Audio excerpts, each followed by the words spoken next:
연중 제23주간 화요일에 보내드리는 오늘의 강론. 부산교구 점포성당 주임 김동환 마티아 신부의 강론을 들으시겠습니다. 오늘 복음은 루카복음 6장 12절에서 19절까지의 말씀입니다.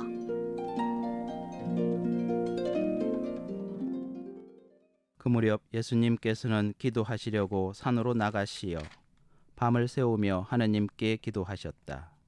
그리고 날이 새자 제자들을 부르시어 그들 가운데에서 12를 뽑으셨다. 그들을 사도라고도 부르셨는데 그들은 베드로라고 이름을 지어주신 시몬, 그의 동생 안드레야, 그리고 야고보, 요한, 필립보, 바르톨로메오, 마테오, 토마스, 알페오의 아들 야고보, 열혈당원이라고 불리는 시몬, 야고보의 아들 유다, 또 배신자가 된 유다 이스카리옷이다. 예수님께서 그들과 함께 산에서 내려가 평지에 서시니 그분의 제자들이 많은 군중을 이루고 온 유다와 예루살렘 그리고 띠로와 시돈의 해안 지방에서 온 백성이 큰 무리를 이루고 있었다. 그들은 예수님의 말씀도 듣고 질병도 고치려고 온 사람들이었다. 그리하여 더러운 영들에게 시달리는 이들도 낫게 되었다. 군중은 모두 예수님께 손을 대려고 애를 썼다. 그분에게서 힘이 나와 모든 사람을 고쳐주었기 때문이다. 찬미 예수님, 오늘 복음에서 예수님께서는 기도하시려고 산으로 나가시어 밤을 새우며 하느님께 기도하셨다고 알려줍니다. 전 여기에서 밤을 새우며 라는 이 표현을 함께 나누고 싶습니다. 잠을 자야 됨에도 불구하고 편안함과 휴식을 뒤로 한 채 밤을 새운다는 것은 중요한 일을 해야만 하기 때문에 잠을 잘 수가 없다는 사실을 알게 됩니다. 그렇다면 나는 언제 중요한 일 때문에 잠을 자지 않고 밤을 새운 적이 있었나 생각해 보았습니다. 첫 번째로 중학교 때 중간고사, 기말고사에 연속으로 밤을 새며 벼락치기 시험 공부 때문에 잠을 자지 않고 밤을 새웠던 적이 있었습니다. 두 번째로는 신학교에서 방학을 맞이하기 전에 시험을 치는데 즐거운 방학 중에 제시를 받고 싶지 않아서 밤을 지새운 적이 있었습니다. 절대로 잠을 잘 수가 없었습니다. 머릿속에 확실함과 뚜렷함이 있기 전까지는 불안해서 잠을 잘 수도 없었습니다. 그리고 신부가 되어서는 젊은 시절 강론 준비를 미루다가 밤늦게 시작해서 꼬박 밤을 새우며 준비를 마친 적이 있었습니다. 그리고 마지막으로 성당의 중요한 일 때문에 밤을 새우며 글을 적은 적도 있었습니다. 지금 현재 저희 성당이 내년에 50주년을 맞이하는데 오래된 성당과 오래된 지하 강당, 또 침수되고 천장에 물이 새어서 마당 전체와 강당 전체를 새롭게 할 필요가 있게 되었습니다. 공사 비용도 만만치 않기 때문에 필요한 리모델링 계획서와 주교님께 보내는 글을 준비하다 보니 날이 환하게 되었어야 마무리가 되었습니다.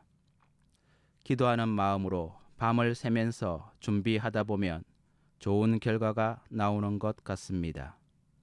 개인적으로 이번 본당 리모델링 공사에서 교구의 도움을 많이 받았습니다. 특히 교구 건축 감독관 신부님께서 매주 오셨습니다.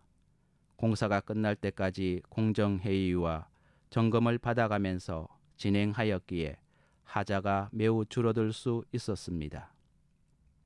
다시 복음으로 돌아가서 예수님께서는 당신과 함께할 제자를 뽑으시는데 밤을 새우시며 기도하셨다고 합니다.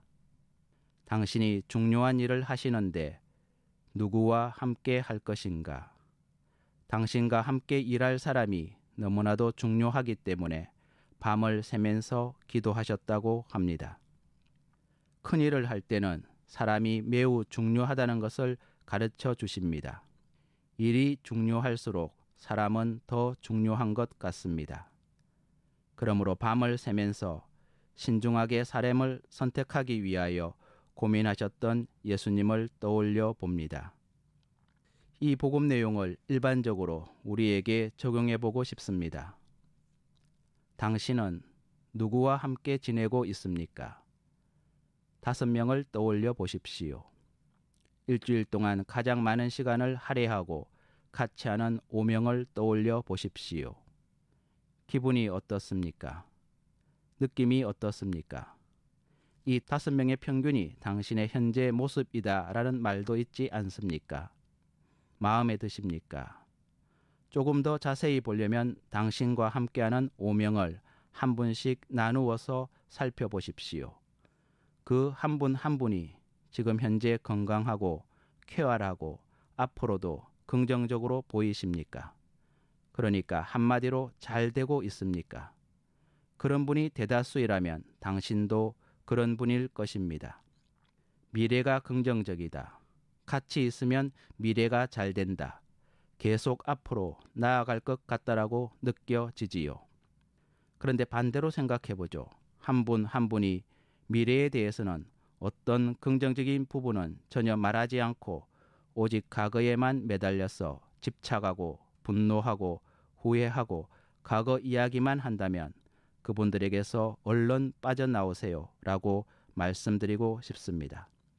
예수님과 제자들은 하느님의 일을 하면서 앞으로 일어날 일에 대해서 자주 이야기하고 기도하고 좋은 꿈을 꾸고 계획하지 않았나 생각합니다. 오늘 당신도 이런 모습을 한번 가져보시지요.